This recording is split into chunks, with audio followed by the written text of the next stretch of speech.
All right, welcome back, everyone. We have yet another SSPX video. Today we have Andrew Mioni coming back on. Andrew, how you doing? Good, good. Thanks for having me, man. I Of appreciate it. course. It's good to be back. Yeah, so this one's going to be a little different. It's going to be a little more of interview style, and it's going to be me kind of playing devil's advocate with Andrew. So Andrew is um, his position is that the SSPX is in schism. They are in schism, I should say. So I'm going to kind of give what I think are the best objections and kind of just see how he responds to them, and it should be pretty fun. Before we get into the objections, I have almost a dozen objections that we're going to go through. So we're going to try to keep it as quick as we can, but I also want to make sure it's thorough. I think it would be good to go through some preliminary stuff just before we do that. So Sure. the first one would be is just how are you defining schism? If you're going to say they're in schism, how are you going to define it? Yeah, sure. So, schism, I'll just give you the canonical definition. This is Canon Mm-hmm. 751. And it says schism is the refusal of submission to the supreme pontiff or of communion with the members of the church subject to him.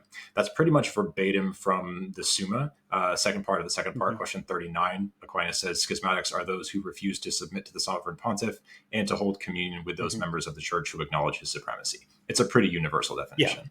seems pretty simple. Yeah. Now, when you say the SSPX is in schism, do you mean the priests and the bishops, anyone who attends, anyone who supports something else? Yeah. So the long and short of it is, and this I think is there's a very important distinction to be made here that I don't usually hear, and that I think is pretty crucial to the conversation. My stance is essentially that the SSPX as a movement is a schism. It's a schismatic movement, but that doesn't mean that individual people are by default schismatics. And this is not just me arriving at that conclusion on my own. That's actually what Rome has said. Mm-hmm. Again, tucked away in some very obscure document that's not even translated into English on the Vatican website. So it's kind of hard to dig up. But that is as far as I can deduce is Rome's position is that the movement is a schism. The Mm-hmm. people are not de facto schismatics just because they happen to attend an SSPX chapel. Gotcha. Yeah. Um, Now I know so excommunication and schism are not the same, but they highly overlap. I would say. Do you happen to know how you would distinguish the two? I would think so. Yeah. Schism is a theological and canonical offense, whereas excommunication is more of a penalty. Penalty for the Um, offense. Okay. Yeah. right. So it can be imposed by an authority, or it can kind of be self-inflicted. If that's Mm-hmm. the right term to use, Yeah. yeah, you can incur an excommunication by the whatever act just by default, Mm-hmm. or it can be incurred by a declaration. Gotcha. So you wouldn't Yeah. necessarily say every priest in the society is excommunicated, or maybe you're unsure. Like I'm not the Pope. I don't know exactly. It's. Like I mean, I'll get into the citation, but again, it's something that I don't consider myself to be in a position to make that judgment call. totally fair. Yeah. But there is a quote in that document, in that declaration, that very clearly speaks to that. And so Mm-hmm. there's context there. Yeah. Gotcha. And this term canonically irregular comes up a lot. Do you Yeah. find that's a useful term? Is it a real term? Is it basically just a way of saying schism, or is it something different? Canonically irregular is, I mean, it's a term, but I feel like people think it's this kind of like hard and fast definition of like there's like degrees of, there's like everything is fine, and then there's canonically irregular, and then there's it's like a, they kind of treat it like it's its own distinct thing when that's Sure, really sure. not the case. I mean, you know, anything or anyone could be canonically irregular. I mean, it's like I kind of think of it like if you have like a business that's kind of like cutting corners legally, Hmm. that's kind of the equivalent of like canonically irregular. Like it's Hmm. not, it's kind of legally on shaky ground, but it's not strictly speaking, uh, you know, Hmm. I don't know if I'm explaining it super well, No, I but got you. Well, it's interesting because I've heard some people, I've heard people on both sides kind of quibble with it because it's like we're not in schism, we're canonically irregular, but then other people will be like, well, either we're in schism or we're not. Like, what are you saying? And then yeah, yeah, people on the opposing side would be like, well, you're canonically irregular, so that means you're not in communion. So it's like so. right, right. Yeah, I mean, I think so. Canonically irregular, I think, is distinct from communion, because then it gets into the whole like full communion, partial communion, imperfect communion, that whole debate. Um, and from what I can tell, I think people are extrapolating the term partial communion from the Yeah. term full communion. They hear full, and they say you're not in full communion, and they think, well, that must mean we're in like partial or like some kind of. If it's not full, it's kind of like halfway there. I think they're just pulling that out of the term full communion because I don't know of any strict canonical definition of partial communion. Yeah. The I know. term, No, I was just gonna say I know Lumen Gentium talks about like I think it says imperfect communion. That's the term they use to talk about Protestants. So yeah, there's a sense of like it's not like partial communion. Kind of I don't know. That's maybe it's a separate thing. yeah. Well, and that's kind of yeah, imperfect communion has always been used in the context of non-Catholic entities like the Orthodox or Protestants or something. Mm-hmm. It hasn't been used in the context of um, Catholic groups. Mm-hmm. So I think there's kind of some wires crossing here of people like Sure, sure. mashing terms together and equating them when I don't think that's the best way to go about it. But Gotcha. yeah, Okay, I think we're ready to get started. So objection one. So formal schism requires a declaration from the church, similar to formal heresy, and this is why, for example, the German bishops are technically not in schism, even though they're doing some weird stuff. So, for the same reason, the SSPX are not in schism because it hasn't been formally declared. okay. So, response to objection one: there is a formal declaration, and there Okay. is a subsequent confirmation of that formal declaration. Okay. So, the formal declaration would be in Ecclesia Dei, issued right after the consecrations of the SSPX bishops. Hmm. Let me find the exact paragraph, and I will. By the way, Okay, so this is we're gonna put all the sources in the either we'll put them all individually in the description or we'll make like a Google Doc and put it in for everything that's cited today. yeah, definitely. Hmm. Yeah, so this is Ecclesia Dei, paragraph 5c. John Paul II said, in the present circumstances, I wish especially to make an appeal, both solemn and heartfelt, paternal and fraternal, to all those who until now have been linked in various ways to the movement of Archbishop Lefebvre. And let's highlight that term movement because it's important Hmm. here. So, that they may fulfill the grave duty of remaining united to the Vicar of Christ in the unity of the Catholic Church and of ceasing their support in any way for that movement. Again, the word movement here. Hmm. And then he says, everyone should be aware that formal adherence to the schism is a grave offense against God and carries the penalty of excommunication decreed by the Mm. church's law. Okay, so he says, calls it a movement twice, and he says formal adherence to the schism in the context of the movement, right? So that was in 1988. This is a mouthful. Pontifical Council for the Interpretation of Legislative Texts, which is now mercifully called the Dicastery for Legislative Texts, issued a kind of a follow-up confirmation. This was, let me get the exact date. This was, where is it? August 24th, 1996 is when they issued this. This document is not translated into English on the Vatican website. Oh. And to get to the Dicastery for Legislative Texts website, you have to go down some really obscure rabbit holes. This Hmm. document is really hard to find, but you can find it translated into English on CatholicCulture.org. Okay. Cool. So here's what the Dicastery for Legislative Texts said about that paragraph 5c. So they said, in effect, the motu proprio, Ecclesia Dei, explains the nature of the, quote, doctrinal root of this schismatic act and warns in 5c that a formal adherence to the schism, by which one must understand the movement of Archbishop Lefebvre, would bring with it the excommunication established by the universal law of the church. Hmm. So they say the schism is the movement of Archbishop Lefebvre. And then they Hmm. said, going on down to paragraph 3 of this document, unfortunately, the schismatic act which gave rise to the motu proprio and the decree did no more than draw to a conclusion in a particularly visible and unequivocal manner, with a most grave formal act of disobedience to the Roman pontiff, a process of distancing from hierarchical communion. Okay, this is the big Hmm. this is it right here. Okay. Nobody knows about this document, but they really should.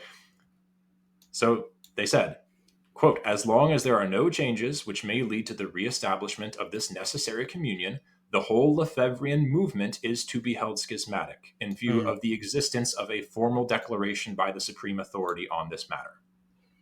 Okay. So they Yeah. said the whole movement is schismatic due to the fact that there is a formal declaration by the Pope, which is Ecclesia Dei 5C. So that's what they're saying. The movement is a schism. Now, Hmm. let me get to because naturally people are going to object about that and the Hmm. connection with, because I know that there's this implication that if that's a schism, then, we're calling people schismatics. Right. Not Yeah. the case. And Rome went on to clarify that's not the case. So they said, as the motu proprio declares in paragraph 5c, the excommunication late sententia for schism regards those who adhere formally to the said schismatic movement. Again, that word movement. So they said, even if the question of the exact import of the notion of formal adherence to the schism would be a matter for the Congregation for the Doctrine of the Faith, but it seems to this pontifical council that such formal adherence would have to imply two complementary elements. A, one of internal nature, consisting in a free and informed agreement with the substance of the schism. In other words, the choice made in such a way of the followers of Archbishop Lefebvre, which puts such an option above obedience to the Pope. At the root of this attitude, there will usually be positions contrary to the magisterium of the Church.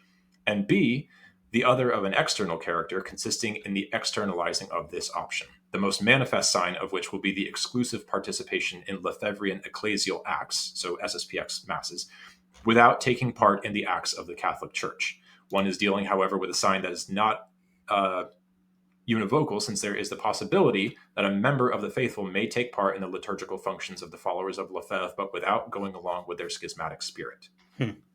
So what Rome has said there is a formal declaration of schism. The Pope has come from the Pope, and we're just confirming it here. There is the penalty of excommunication for schism when certain criteria for formal adherence are met. And those Hmm. criteria are, if you put the Lefebvrean mindset, if you put Archbishop Lefebvre above the Pope, if you defer to the SSPX above the authority of the Pope, and if you exclusively participate in SSPX masses and don't participate in mass with the rest of the church at all. Hmm. So that's the key here, is that, again, the movement, the organization is a schism. People are not necessarily schismatics because Hmm. they happen to attend. There has to be objective formal adherence to the schism. All right. And the most recent source that also confirms that statement from the Dicastery for Legislative Text, and this is the most recent um, like declaration or actual mention of this whole thing that we have. This is from Pope Francis's letter that accompanied Traditionis Custodes. And again, it perfectly aligns with that statement from 96. So he says in this letter, quote, the faculty granted by the indult of the Congregation for Divine Worship in 1984 and confirmed by St. John Paul II in the Motu Proprio Ecclesia Dei in 1988, so he's talking about the permissions for use of the 1962 Missal, Hmm. was above all motivated by the desire to foster the healing of the schism with the movement of Monsignor Lefebvre, end quote. Hmm. So again, Pope Francis is also confirming that the schism is the movement. It is Hmm. not individual people. And so, yeah, I think that perfectly aligns with everything that's come before it. Yeah, that's very very good clarification. Okay. Kind of long-winded, sorry, but Yeah, I no, feel like that's that's really good, and that's kind of yeah, a good starting point. So yeah. objection two would be the church only formally excommunicated five members. It would be Lefebvre and then the four bishops he consecrated, and then Pope Benedict later lifted the excommunication for the four. Mhm. So doesn't this kind of prove that the schism, if there was any, it was reversed and it's not there anymore? Right. So to follow up on that quote from the Dicastery for Legislative Texts, where they said, as long as there are no changes which may lead to the reestablishment of this necessary communion with the church, the whole Lefebvre movement is to be held schismatic. And then people will say, well, they lifted the excommunications that, Hmm. that re-established communion with the church. It did not. And Pope Hmm. Benedict very explicitly said that it did not. And Pope Francis also said that it did not when he gave Okay. them faculties for confession. So I'm going to find, this is in the letter of, this is a letter from Pope Benedict Okay. when he lifted the excommunications of the four bishops. So he wrote in this letter that the excommunications were declared, quote, with the aim of sorry sorry the lifting of the excommunications was done, quote, with the aim of calling those punished to repent and to return to unity. 20 years after the ordinations, this goal has sadly not yet been attained. The remission of Oh, the okay. Hmm. excommunication, yeah, so the remission of the excommunication has the same aim as that of the punishment, namely to invite the four bishops once more to return. So he's saying this did not reestablish communion with the Okay. church. This just lifted the barrier to reestablishing communion. Because obviously, if you're excommunicated, you can't be in communion. Hmm. So there's that canonical barrier there, and that has to be out of the way before you can reestablish communion with the Hmm. church. And then also, when Pope Francis extended them faculties for confession, he said, and this is in his apostolic letter Misericordia et Misera, and this is in paragraph, where is it? Paragraph 12. So he says, and this is when he extended their faculties for Hmm. confession, because Misericordia et Misera was in 2016. And so he wrote, for the pastoral benefit of the faithful, and trusting in the goodwill of their priests to strive with God's help for the recovery of full communion in the Catholic Church, I have personally decided to extend this faculty beyond the Jubilee year. So he said, they're still not in communion. I'm doing this as a gesture to try to bring them back into communion, but they are not yet. And so that statement about as long as there are no changes which will reestablish communion with the church, there haven't been. And Pope Benedict and Pope Francis have both very explicitly said that. Hmm. Gotcha. Okay, so the next objection has to do with the faculties for confession, because that's probably one of the most common things I hear is like, well, Pope Francis gave them the faculties, so obviously, Yeah. and I guess the argument kind of goes, it's impossible to extend faculties for confession or marriage to a schismatic group. So how can we say they're in schism, but then also say we can grant the faculties? And does that somehow make us in communion with schismatics now? Right. So that one, and yeah, I mean, there's a reason Cardinal Burke called the granting of faculties for confession an anomaly, because there's really no good canonical explanation for it, really at all. It doesn't make sense, Mm-hmm. but the Pope did it. So uh, the faculties for confession were extended for the sake of the faithful, not for the sake of legitimizing the status Mm-hmm. of certain priests or groups. Mm-hmm. Again, in Misericordia et Misera, Pope Francis said that these accommodations were made, as he said, quote, lest any obstacle arise between the request for reconciliation and God's forgiveness. Mm-hmm. And specifically in relation to the SSPX, he said, for the pastoral benefit of these faithful, and lest anyone ever be deprived of the sacramental sign of reconciliation through the church's pardon. He extended these faculties. So this is for the sake of the faithful having their sins absolved, not Mm-hmm. for the sake of legitimizing this group or what they're doing.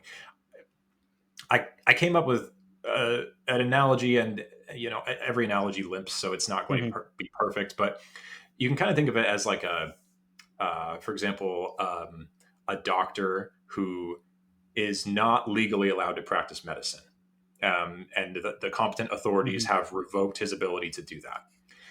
If the competent authorities come and say, okay, we will let you practice medicine for like these certain people with this certain condition, but nothing else, that doesn't legitimize everything that he did previously. That doesn't mean that he can then go on and continue to practice medicine, all these Mm-hmm. things. This is one specific circumstance for one specific group of, not group of people. Again, the analogy is not perfect, but Yeah. it's like this is for one specific thing. This is not to legitimize the group or their actions as a whole. So I would say all that, all that we went through about the declaration of schism, that doesn't magically disappear because the Pope decided to be nice Mm-hmm. and and Yeah. and try to extend an olive branch and say, hey, we want to work with you and we want to bring you back. We want to find some kind of common ground here, and I think this is a good gesture to to make that happen for you. But that doesn't suddenly erase everything that came before it and say that that's not a problem anymore. That stuff is all still there. It's just that he's trying to put the good of the faithful Mm-hmm. above any kind of impediments that are already existing. Gotcha. Um, so this one's kind of similar. So the SSPX currently has universal faculties to hear confession, which I think what this means is like no matter where they are in the world, they're allowed to hear confessions. Whereas a diocesan priest doesn't even actually have that ability because they Right. have to, ask the local bishop. So it almost it's less of an objection, more just an observation. Like, why is it that the SSPX has more jurisdiction to hear confessions than a diocesan priest, yet still be in schism? Yeah, it's weird, right? It doesn't. I mean, I would say that makes as much sense as the faculties themselves. Hmm. It's weird and it doesn't make any sense, Yeah, but it is, yeah, and and it's a mhm. not there's not really a good explanation for it. It's interesting too because we were talking a little bit earlier before we started recording. The Orthodox are like clearly like formally schismatic. Like, there's no question. Their confessions for the Orthodox people that attend, those are valid. So it's like the fact that they're not under our jurisdiction actually makes it valid. So it's almost like the more in communion you are, the more strict things are, which doesn't make any sense, but Yeah, it's clearly true. So yeah, it's just a weird thing, I guess. I don't know. it's weird. It doesn't make any Mhm. sense. I mean, this has never happened in the history of the church before, Mhm. and there's really no good way to explain it. Mhm. I mean, from what I understand, canonists are absolutely baffled and scratching their heads Mhm. at like how can we explain this? Mhm. And there's really no good way to do it. The Pope just did a Pope, and Yeah. decided to invoke his authority that Mhm. he has, and that's about as much as we can say about it. Yeah. Next objection: it's impossible for the church to permit members to attend a schismatic service by a schismatic group. Yet the church does allow Catholics to attend SSPS masses. How is this possible? Right. So the church does allow Catholics to attend, for example, Orthodox services, which we just established are absolutely formally schismatic, right? Hmm. And this can be explained with Canon 844, Section 2, or Paragraph 2. Hmm. And I'll read the entirety of it just for context. So it says, whenever necessity requires it or true spiritual advantage suggests it, and provided that danger of error or of indifferentism is avoided, the Christian faithful for whom it is physically or morally impossible to approach a Catholic minister are permitted to receive the sacraments of penance, Eucharist, and anointing of the sick from non Catholic ministers in whose churches these sacraments are valid. So that would be the Hmm. Orthodox. Yeah. So the church does allow, if there are extenuating circumstances, the church does allow you to receive the Eucharist and have Hmm. your sins absolved and get anointed from an Orthodox minister. What those extenuating circumstances might look like is going to be very Yeah. specific, for each individual person. So I don't know that I Hmm. could come up with an example, but Sure. um, I know it's happened before. So Yeah. there is precedent there. The church does Hmm. allow that to happen. So in these certain statements where the church seems to say there are situations where you can attend the SSPX, it's essentially saying the same thing they're saying about Orthodox. They're talking about the same kinds of situations that they're talking about with the Orthodox. I would say so, yeah, and with the distinction that people have asked if they can invoke Canon 844 too in context of the SSPX, and the church has said no. Oh, So okay. that canon doesn't apply because it specifically references non-Catholic ministers, and I don't think anyone would say that you know validly ordained Roman Rite priests are non-Catholic Hmm. ministers. Um, and so yeah, I mean, every statement that people point to about SSPX mass attendance, they pretty universally say you shouldn't go. We don't Hmm. recommend it. They Yeah. don't have the faculty to say mass. It's an illicit Hmm. mass, and you shouldn't go. Yeah. But if there are extenuating Hmm. circumstances, then that's yeah, Yeah. I think back with objection one of the phrases in one of the documents you were citing said like, as long as they do not formally adhere to the schism of Lefebvre. right, I've seen people use that to say like we're allowed to attend the SSPX as long as we do not adhere to their beliefs. yeah. It doesn't seem like, based Um, on what you're saying, the church is not saying it's that. Like, that's not necessarily the bar. Like, oh yeah, as long as you don't agree with them, you can go. Like, right, right. It doesn't saying you're strictly speaking allowed to go doesn't mean sure go ahead. It means strictly speaking, you know it's and again there, and I'll add the disclaimer of there are a lot of either seemingly conflicting or just explicitly conflicting statements. I mean, the mhm. SSPX even has a page on their website that's like, here's a statement where somebody asked Rome, can we go to an SSPX mass? And Rome has just said no. Like it's Hmm. very clearly, no, you can't. And then Hmm. there's another one that they cite where they say, yeah, I mean, strictly speaking, you can, but we don't recommend it. You really shouldn't. Hmm. I know one of those statements, John Salza and Dom Damaso have talked about this, where it's like Hmm. that was in relation to one specific person in their specific circumstance. Hmm. There's so many statements flying Yeah. around out there, but yeah, it's, like you said, people kind of point at the, Yeah. we're not formally adhering to it, and they say it's okay. It's like that's not the bar that we should be looking at here. Yeah. And But yeah, probably the best thing to do if you suspect you're in that situation would be to ask your bishop if it's fine to attend. right. Yeah. Yep, I would Okay. agree.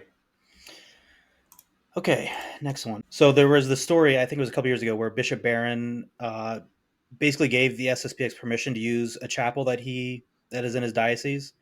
Mhm. Um, so does the fact that he allows a schismatic group, supposedly, right, to use his chapel, does that kind of prove that they're not in schism? I wouldn't say so. I will say the next diocese over from me, the bishop did exactly the same thing. He said, here's a diocesan church. You can use this for a certain period of time. And again, going back to what we were saying earlier, that doesn't suddenly erase all of the existing problems with them or what they're doing. Hmm.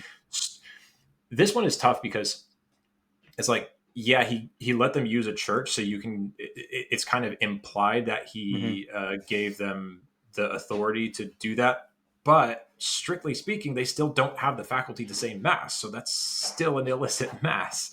So, Unless, does that implicitly mean that the Bishop Barron was giving them faculties? Maybe. well, that's the tricky thing, and I think that's getting into like canonical subtleties that I Yeah. don't feel confident in wading into. But yeah, Yeah. it's Yeah. like it seems like you can kind of infer that he's giving them permission, but if he didn't give them the faculty to say Hmm. mass, then there's still a problem. And again, Hmm. kind of like the issue of faculties for confession, just because the competent authority decided to extend an olive branch and work with them a little bit, it Hmm. doesn't mean that everything that came before is suddenly gone or not a problem anymore. Hmm. So I would say, yeah, again, it's a gesture of goodwill, um, but Hmm. it doesn't negate the pre-existing conditions, so to Right. speak. Yeah. I'm reminded of, I think this was a somewhat of a scandal maybe a couple years ago where Pope Francis allowed like an Anglican service in Mm. a church in Rome or something. And, I would say it's probably not a good idea, but I think everyone would agree that doesn't suddenly make them members of the Catholic Church just because they were given permission to use their. Right, right. Right. Yeah. Yeah, I don't know all the details behind that story. I saw a headline or something, Hmm. and I didn't really look into it. But if that were the case, if he let them do that, yeah, that doesn't suddenly mean that they're okay or that everything else that they do before and after is like Hmm. now not a problem. But yeah, again, Yeah. I don't know all the details in that story, but that's a Sure. good Yeah. point. Yeah. All right. The next objection, which is actually just a simple quote. This is from Pope Benedict XVI, his letter to bishops on March 10th, 2009. Quote is, "The fact that the society has not a canonical status in the church is not in itself equivalent to schism." Mhm. Thoughts? I would agree. Just because you don't have a canonical status doesn't mean there's a schism there. That's like what we were saying earlier about you can be canonically irregular and not necessarily be a schismatic. But if you're a schismatic, you're canonically irregular.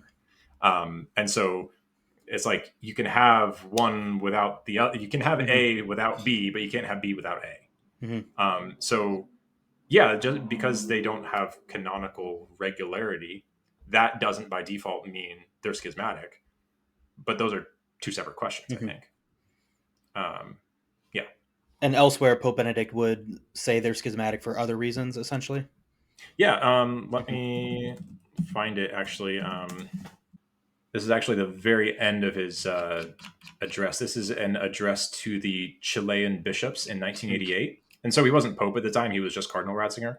And I can't read the full thing or give the full context, but he Sure. said at the very end, he said, if once again we succeed in pointing out and living the fullness of the Catholic religion with regard to these points, which he, you know, expanded on above, he says, we may hope that the schism of Lefebvre will not be of long duration. Hmm. So then Cardinal Ratzinger, not Pope yet, but Sure. Ratzinger, called it a schism in 1988. There we go. Yeah.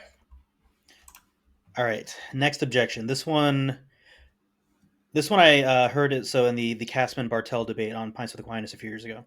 So he brought up the fact that Bishop Fillet was he asked the Pope for permission supposedly to ordain priests, and the Pope said yes. I believe it was Pope Francis. I can't remember exactly when it happened. And then he said additionally, in 2015, Pope Francis made Bishop Fillet a canonical minister of the second instance, which Mm. whatever that means, it's a position or a title that the Pope is giving. Sure. So the question would kind of be like, how can the Pope give an office like that to someone who's in schism? So Yeah. two-parter, I So, guess. firstly, on the question of ordinations, and I'm going to tread very lightly here because when speaking about a bishop, even though he's, uh, you know, under censure and all that stuff, Mm-hmm. I want to be respectful. So Mm-hmm. I'm going to tread lightly. But with the issue of ordinations, I find it very difficult to get behind this statement for a couple of reasons. A, if that were the case, that would have been the headline in every every trad outlet, every YouTube channel, every podcaster, every blog, Mm-hmm. everything, and that would have been like front page on their website. Here's a copy of the document. Like that is huge. That is massive.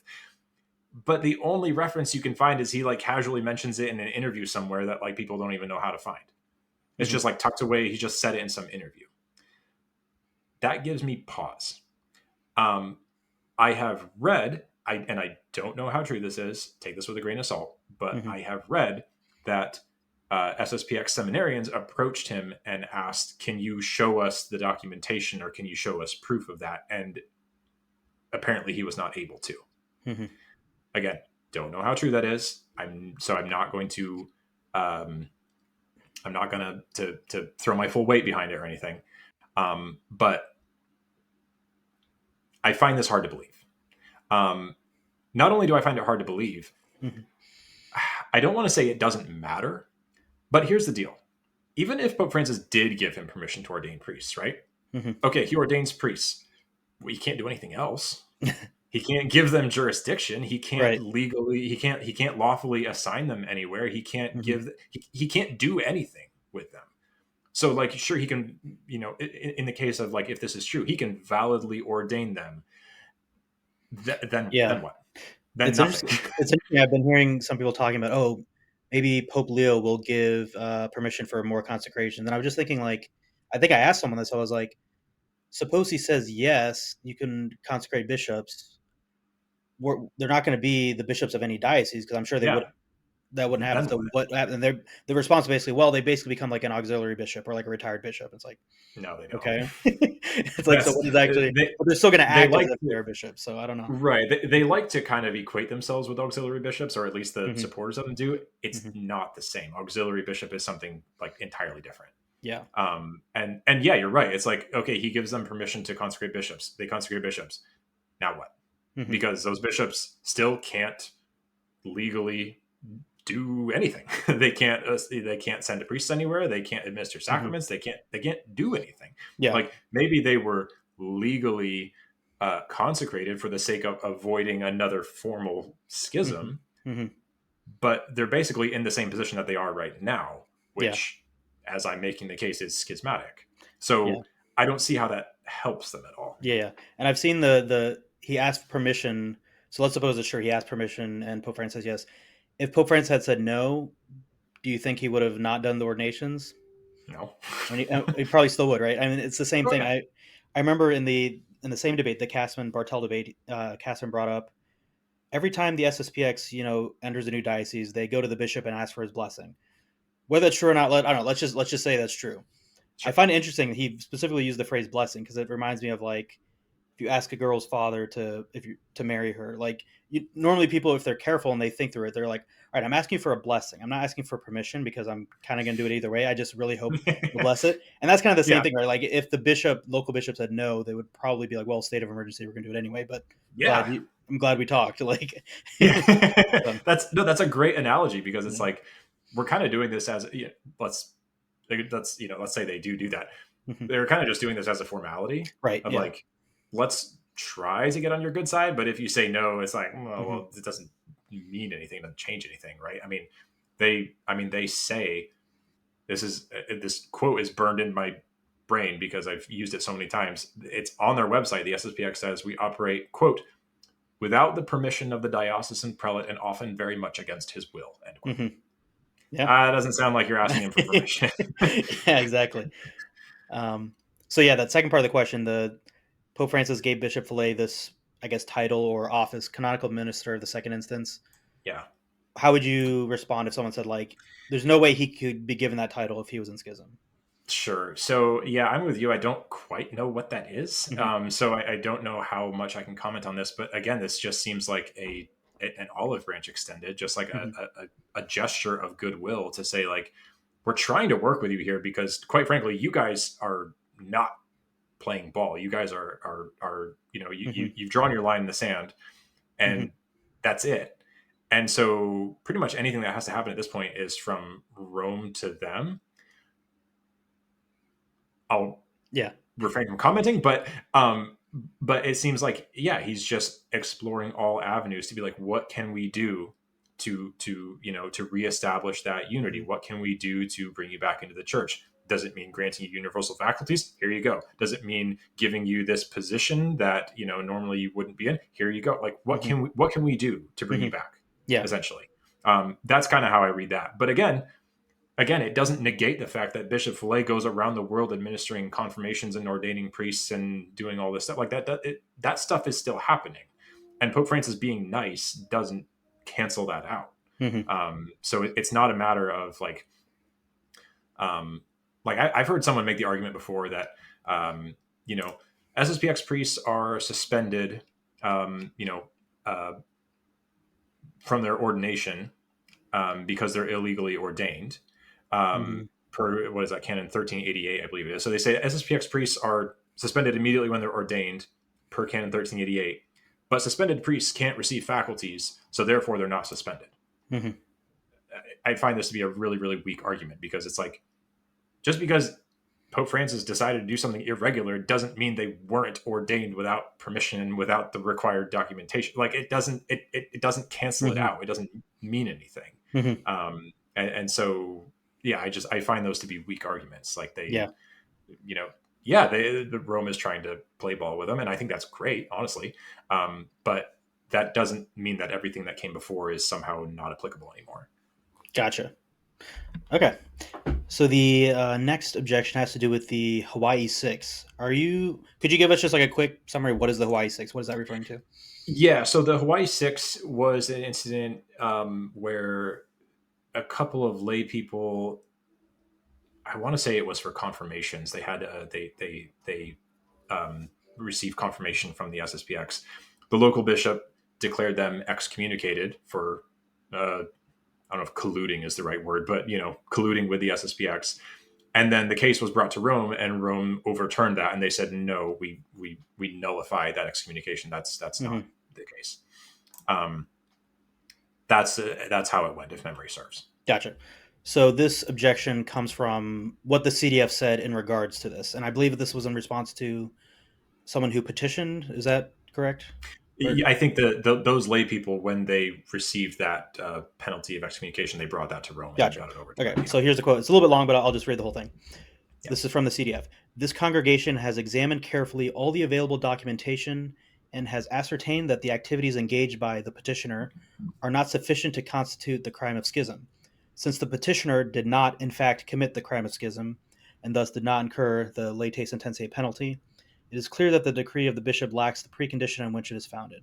This congregation, noting all the above, is obliged to declare null and void the aforesaid decree of the ordinary of Honolulu. Hmm. Right. So yeah, So go ahead and just respond. I guess it's kind of an implicit objection in there. So sure. So this one, people tend to point to this as proof of like, look, we're not schismatics, right? But I think this is actually supported by the original and the main declaration that I cited in the first place, hmm. because that declaration said the excommunication applies when there is formal adherence to the schism, as we've been Hmm. talking about, and formal adherence to the schism would be, yeah, you know, putting the SSPX above the magisterium and exclusively participating in SSPX masses, right? And they didn't even say that would be the criteria. It said it seems that those would be the criteria, Mm-hmm. but that it would be a matter for the congregation of the doctrine of the faith to determine what that is, right? Mm-hmm. And um, so they actually, I'm going to pull up that document again Yeah, that'd be great. because right. So here we go. So this is paragraph 7. Quote, on the other hand, in the case of the rest of the faithful, it is obvious that an occasional participation in liturgical acts or the activity of the Lefebvrean movement, done without making one's own the attitude of doctrinal and disciplinary disunion of such a movement, does not suffice for one to be able to speak of formal adherence to the movement. One must take account above all of the person's intentions and the putting into practice of this internal disposition. For this reason, the various situations are going to be judged case by case in the competent forums, both internal and external. End quote. Hmm. So I think this is a very clear example of there was this activity. These people, they received sacraments. Again, I believe it was confirmation. Mm-hmm. The bishop said, you have adhered to the Lefebvrean movement, you are excommunicated. And then Rome came in and said, all right, we're judging this on a case by case basis, as we have said we will do. We determine in this case that there is not sufficient cause for them to be formally adhering to the movement because they participated in one, reception of one sacrament. That Mm-hmm. doesn't constitute formal adherence, so they're not excommunicated.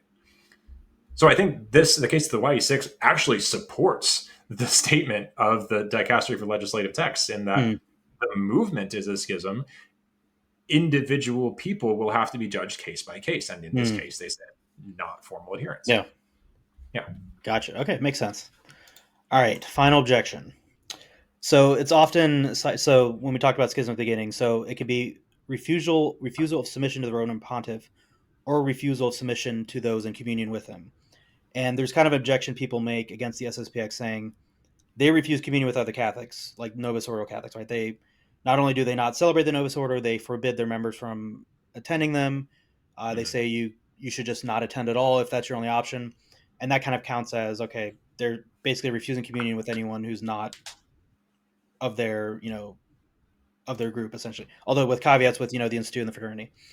So if someone were to say, I refuse to attend the Novus Ordo because, or I refuse to attend any Novus Ordo with bad music or female servers or extraordinary ministers of Holy Communion or versus populum, Sure. all these things that are technically allowed by the church. Sure. If I were to say, like, I refuse to go to those Novus Orders, I'm only going to go to these other Novus Orders, would I be Mm-hmm. guilty of the same thing? I would say no in that case, because this is a matter of personal preference or personal taste, whereas with the SSPX, it's a matter of principle. So Mm-hmm. it's like a central tenet of Lefebvrism, if you will, Mm-hmm. that the Novus Ordo is, offensive to God. It's like bad. I mean, I've heard them call it evil, even. Mm-hmm. And so it's like a matter of you just absolutely can't go. Now you Mm-hmm. might get the occasional priest here and there who's a little more sympathetic and it says like Yeah. you can whatever. That's they're few and far between. The position of the SSPX is you can't go to the Novus Mm-hmm. Ordo, and ultimately it's also that you really really should not go to any other Latin mass either. Mm-hmm. Again, you'll get varying answers depending on who you ask, but Mm-hmm. I've heard SSPX priests say like you can't go to the fraternity, for example. Mm-hmm. So that is a matter of principle. Whereas if you're saying I don't want to go to that mass because I don't like the music, I think there's an implicit recognition there that like I would have to go if that were my only option. Okay. Yeah. Or Yeah. it's a matter of personal preference of like I would like to Mm-hmm. not participate in those things, but strictly speaking, if it were my only option, I would have to. Mm-hmm. And so I think Mm-hmm. preference versus principle here. So Yeah. I would, well, I can sympathize with people who might Mm-hmm. say that. I would probably still say, mass is mass, the Right. Eucharist is the Eucharist. There's a longer discussion to be had there. Yeah. So Yeah. I would say that's a stance that I Mm-hmm. would dispute, but Mm-hmm. I wouldn't call that Right. schismatic. No. And similarly, someone, which maybe this is a more common thing, someone who goes to FSSP Institute and Diocesan TLM, who basically says like, I vow to like never go to the Novus Ordo again. Like this is what I want to do. As long as they put the caveat of like, okay, if it was my only option, I would go, but I just really don't like it. that would still technically not like it may be problematic, but not schism. Whereas if they said like, no, like I'll never go to the Novus Ordo, even if it's my only option, I'm only going to go Mhm. to these Latin masses, that would start to become schismatic. That's toeing the line, I would Yeah. think. Yeah, I would. Yeah. If you're in the position of I will only go to Latin mass, and like I'll go out, like if I'm traveling, I'll go out of my way to go to a Latin mass and not have to go to a Novus Ordo. Again, well, I would have a longer discussion about that. I Mhm. that's not strictly speaking Right. Yeah. schismatic. That's Yeah. not Yeah. a Yeah. refusal of communion. But if you're a I will only go to TLM and I won't go to Novus Ordo, even if it's my only option. Yeah, Okay. that's dicey. That's Yeah. yeah. Yeah. Makes sense. And again, that I mean, you know, uh, finding the defining lines for schism is not something that is within my purview. So I'm not gonna. Yeah. I No, of don't want course. to Yeah.